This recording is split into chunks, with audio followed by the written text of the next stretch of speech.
All right, let's jump right into one of the most foundational stories ever told.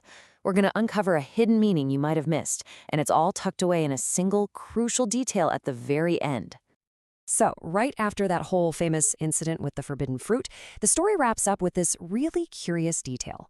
God himself makes the very first set of clothes. I mean, they had already tried to cover themselves up with some flimsy fig leaves, but God steps in and provides something way more substantial. Now, you might be thinking, leather, what's the big deal? But trust me, the answer to why leather, well, it unpacks the entire point of the story. And to find it, we've got to go back to the beginning. So let's set the stage. Picture this. We're in a perfect world called Eden. It's a paradise, and humanity has been given a very special, very specific role to play. Humans were made to be like mirrors, reflecting God's character and ruling on his behalf. It was a position of incredible honor and trust. But, and this is a huge but, they were not God. That distinction is key. So God gives them this incredible garden, literally everything they could ever want or need. It's overflowing with good things. But there was just one boundary, one rule. And look, this tree wasn't just some random pop quiz from God. It was a necessary boundary, a physical reminder, kind of like a boundary stone, designed to help humanity remember who they were and who God was. It was a call to trust that his definition of good was actually what was best for them.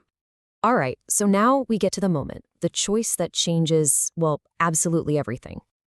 Okay, look closely here. The serpent's tactic is so clever and so simple. It just takes what God said and flips it on its head.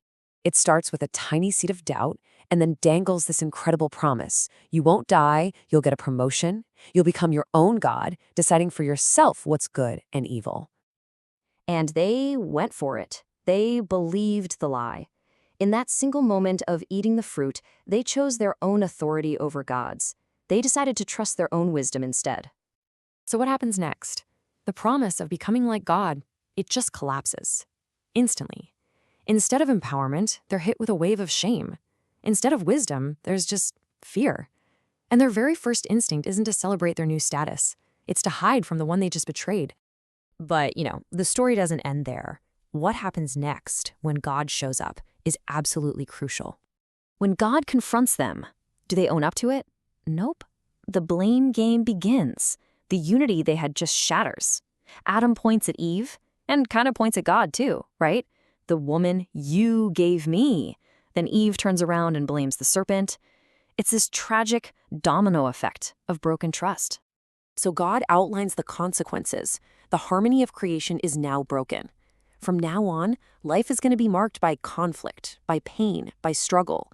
The world that was once described as very good is now cursed. But then, listen to this. Right in the middle of all this judgment, God says something totally unexpected. He looks at the serpent and makes this mysterious, powerful promise. He says that one day, a descendant of the woman is going to come and deliver a fatal blow, crush its head. He'll get hurt in the process, a strike to the heel, but he will win. This is the very first glimmer of hope in the whole story. And that brings us all the way back to where we started. Back to our question about the clothes. And the answer here? Man, it just ties everything together beautifully. I mean, think about it. They disobeyed him. They doubted his goodness. They fractured his world. They're literally being exiled from the garden. And yet, in that very moment, God performs this act of profound care. Why?